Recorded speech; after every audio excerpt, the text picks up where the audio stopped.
if you only have standards some of the times, or conditional standards, well, my friend, you don't have standards. You just have niceties.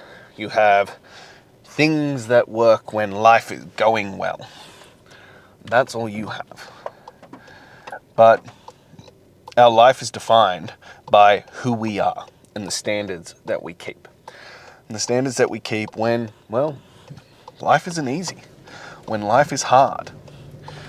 When shit hits the fan, that's actually when we find out who we truly are, not who we'd like to be, not who we pretend to be. It comes back to that saying that how you do anything is how you do everything.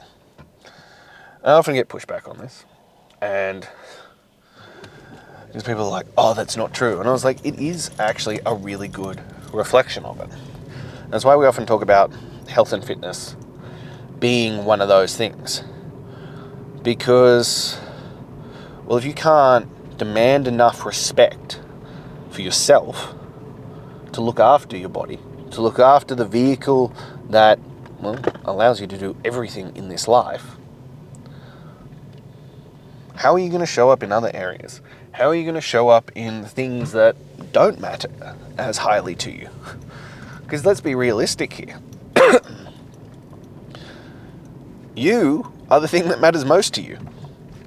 And like, we can argue semantics and all this kind of stuff on this about, oh no, it's my family or my mission or my purpose or my friends or fucking whatever.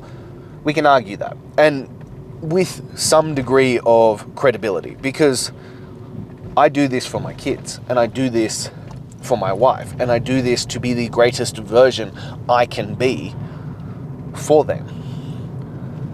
But also selfishly, I have to do it for me. I have to look after me to be able to be the greatest version of them. It's this weird paradigm of you must be selfish to be selfless. An example I give often on this when it comes to working on the physique. Because I get it. As a father, you're a fucking busy man. You got a shit going on, especially if you're providing for your family as well. If you're the sole provider, you've got a lot on your plate. And it is a hard, hard battle to be the provider, the carer, be present, and still carve out time for you. It can be. But it also comes down to priorities. And how you do anything is how you do everything. And we need to constantly keep this top of mind, because I will own that I have not put this across all areas of my life at the moment. I have let it slip. And it starts to show. It starts to reflect. It starts to show up in areas that I don't want it to show up in. And these are problems. But you have to look after this. You have to look after you first. And not only is it about respecting you, but not doing it is disrespecting your family. Not doing it is disrespecting your children. Not doing it is disrespecting those who count on you, who love you, who believe in you. And yeah, people push back and they're like, that's really harsh. You can't say shit like that. And I'm like, well, here's the honest truth, mate. We are living in a soft as fuck world. So much of this society is like, it's okay, you're a delicate butterfly, yeah, you.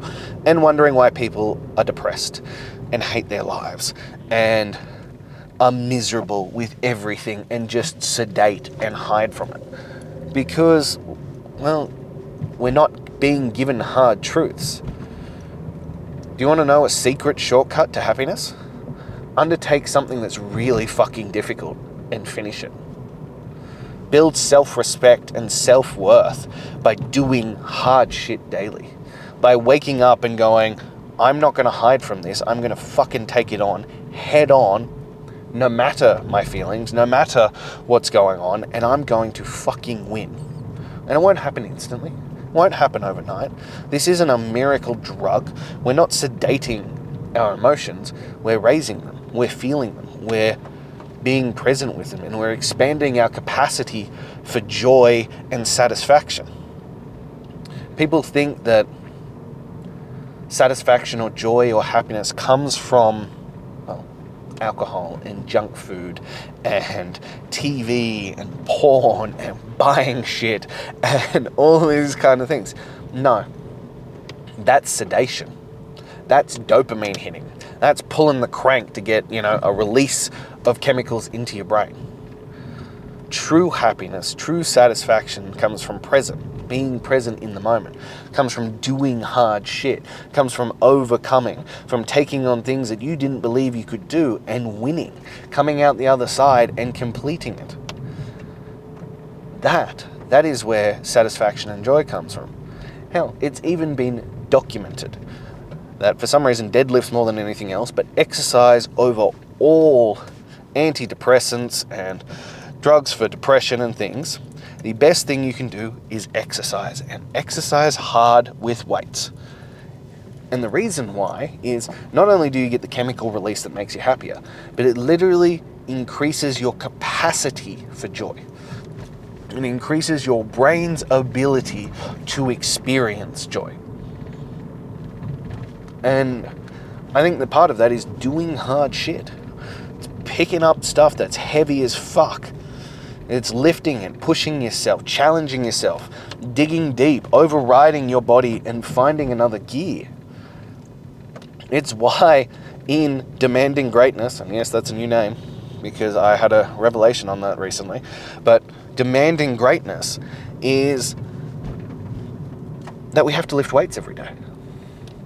And it's not just about the physique, and we spoke about this the other day, that so many people think it's about physique and being vain and all that kind of stuff. No, it's about up here. It's about who you become in the process.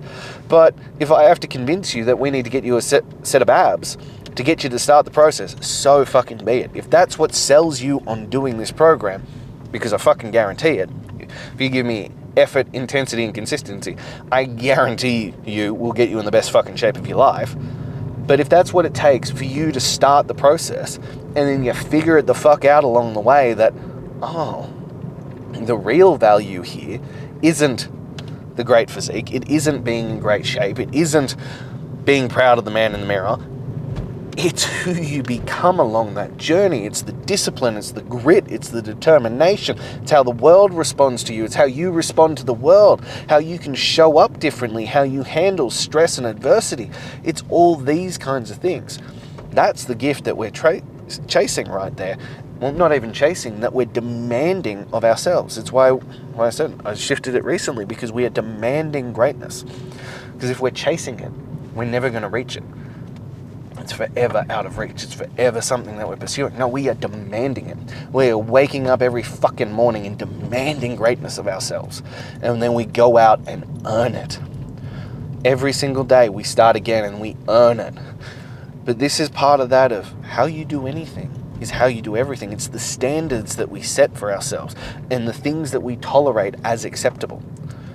This is where we show up. This is where we find out, well, what really fucking matters? What really are we committed to? And, if you know me, we're on day 393, something like that. We're rapidly approaching 400 days, which even for me sounds fucking wild to say. But you do it every day, and people are like, oh, well, what about Christmas or special occasions or, holidays or things like this? And I'm like, they're the standards. The standard is the standard. And if you want to separate yourself, if you want to demand greatness of yourself for you, for your wife, for your children, for those who love and adore you, for those around you, it means being fucking different. It means separating yourself from others. It means doing shit that other people think are fucking insane. And that's because if you look at the average person, my God, as I said at the start, talk about a soft cock society. We've reached a point where everyone's like, oh, you're a delicate little snowflake. Fuck off. You're capable of so much more. You've just got to start demanding it of yourself. You've just got to start demanding that you are worth more, that you are capable of more and you're going to do more. No, it's not going to be easy. No, it's not going to be fun at some points. There are plenty of days where I don't want a fucking bar of this. And there are days where I struggle with the standards that I've set. I'm not going to lie on that. Today was one of them. Yesterday, I made poor adult life choices. That's the honest to God truth of it. It wasn't my kids. It wasn't that, my day starts fucking early. It was I made poor life choices. And I regretted it. I was fucking tired this morning. And I didn't want to do my shit. I didn't want to work out. Legitimately sat on the bench, on my phone, trying to convince myself to do this shit for probably a good 10 minutes. And then it got to the point and we're like, well, I now have 50 minutes to get this workout done, or it's not happening. And that getting off the bench was such a monumental effort. Like, I don't think I can express how difficult it was to get the fuck off the bench this morning and do that workout. But once I started, once I got into the momentum, once I actually got moving, lo and behold, I felt better. And lo and behold, things started to work. Lo and behold, everything improved. But you've just got to battle it. And the standard was set. The standard was set a long fucking time ago. It isn't optional. This is a zero choice mentality. It's not easy, but it is necessary. It will change the game for you. If you can commit to this, if you can go all in and be that version of yourself. But I know the standards that I keep. And as I said, how you do anything is how you do everything. And the standards I keep in my fitness and my health are unbreakable. They are unshakable. They are every fucking day. Now I'm trying to transfer it to the other areas because I feel like a fucking fraud. Not gonna lie, I feel like a fraud. When I get on here sometimes and I talk about some of this shit, I feel like a fraud. I know I'm ahead of nearly everybody watching this. And I know I can help you, and I know I can share with you because, as I said, I'm approaching 400 days on this. But in other areas like my business, in other areas like sticking to my word of not sedating once I've finished doing the work, I'm slipping at the moment and I feel like a fraud. And my only saving grace is that I fucking nailed this first. But now I need to be better. Now I need to do better, and I'm demanding more of myself. I'm demanding greatness of myself to stop being that weaker version of myself. It's time to level up, and I don't want to continue accepting that. Because yeah, that version of me is decent. Yeah, that version of me has provided a pretty good life. My wife retired at 30. I built a business since I was 20, my gym since I was 21 years old. I've been working as a trainer since I was, legally since I was 17, I got qualified, but training people since I was 15.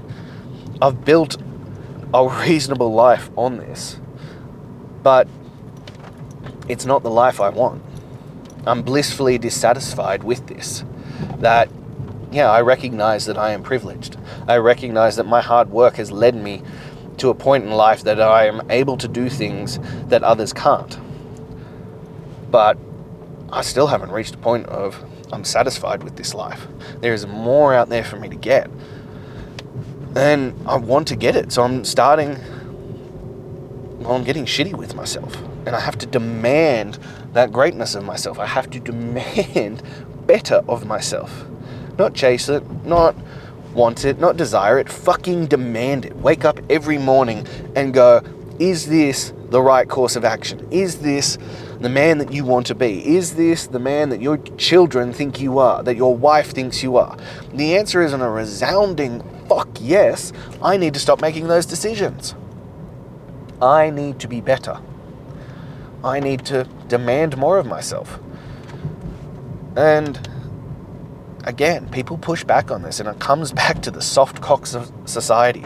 That people are like, oh, that's a really harsh view on yourself. Shouldn't you be kinder to yourself? And I was like, no.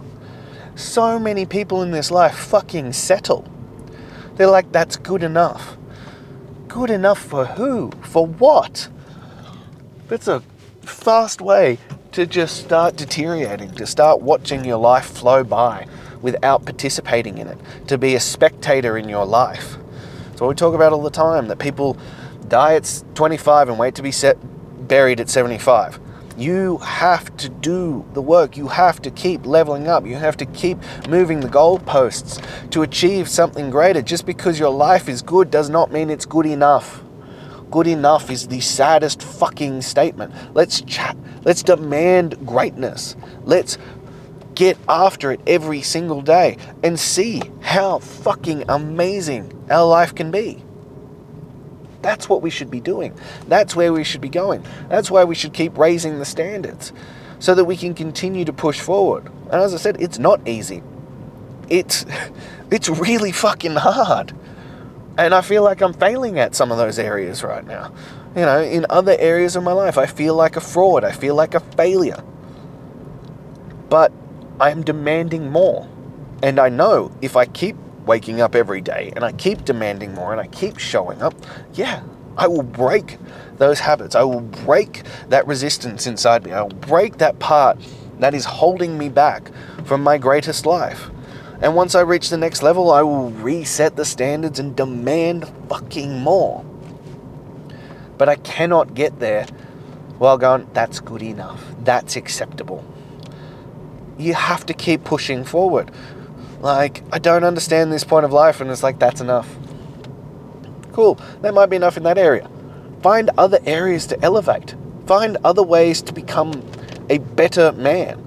That could be fitness, that could be business, that could be your relationship, it could be how you show up with your kids, it could be so many different areas. But it's about becoming the greatest version of yourself. And until we wrap our heads around that, we're going to keep falling short. But that's all right, as long as you are showing up to pursue more. If you are showing up and demanding more, yeah, you're going to fail along the way. While you're pursuing this, while you're demanding this of yourself, you're going to fall short because you're not there yet. While we're demanding greatness, it's going to be like, well, I'm not fucking worthy of that. Cool. Earn it. Do the shit that will make you worthy of that greatness. Do the shit that will make you worthy of being that guy, of being that man. As I said before, the one that really hit me hard was, be the man that your children think you are. Be the hero. Be that guy. Be the greatest version of you. Your children think, well, I hope they do, they think the world of you. So show the fuck up as being that man. Show them what a great man can be, what a great father can be. And though it ruffles the feathers, while it upsets a lot of people, that starts with being in great fucking shape. It starts with looking after the vehicle that delivers everything else. If you can't respect yourself, why would anybody else respect you? If you can't respect yourself enough to not put that shit in your mouth, to, not just vegetate on the couch, why would anybody else respect you? How can you demand respect of other people if you don't respect yourself enough to do it? And as I said, it's not easy. It's difficult. It's really fucking hard. But I'm yet to find anything in this life that's worth having that didn't come from effort. And just because it's hard doesn't mean it's not enjoyable. Just because it's hard doesn't mean that it's not worth it. Just because it's hard doesn't mean you'll show up at the end being like, that was the fucking greatest thing ever. No, it's hard, and the satisfaction comes from doing hard shit and getting it done and showing up as the man you know you should be. That's where the satisfaction comes from. That's where the joy comes from. That's where the fulfillment comes from. Yeah, it's going to be hard, but your life will feel so much better from doing that hard shit, from overcoming, from challenging yourself and being like, I can do this. I am worthy because I showed up every fucking day and proved it to myself. Makes you a man of your word. It elevates how you feel about yourself. It elevates your confidence. But it starts with elevating your standards. It starts with showing up who you are as a man, and then everything else will flow from there. But fitness is the gateway to that. Yeah, you could try and build in other areas. You could, but that process is going to be so much simpler and so much more straightforward if you start with doing the work physically. If you start there, it'll work better. It'll flow better. You'll feel better. You'll look better. Your confidence will go up. It'll be easier for you to pursue. But you have to start with the man in the mirror. You have to start with setting the standard and keeping the standard, no matter what. That's where all of this begins. That's where everything starts from. So, if you're ready to demand that from the man in the mirror, demand that of yourself, to become the version of you that you know you should be, then click the link in my bio, join Demanding Greatness. Let's start with a 6-week fitness challenge. As I said, if that's what gets you in the door, so be it, and I'll teach you the rest. I'll show you the way. We'll learn the rest along the way. But let's start by taking care of the man in the mirror and demanding greatness of yourself. And you'll be shocked who you can be on the other side of that. So if you're ready for that, click the link in my bio and let's make a difference. Let's see who you can become when you demand greatness of yourself. Until then.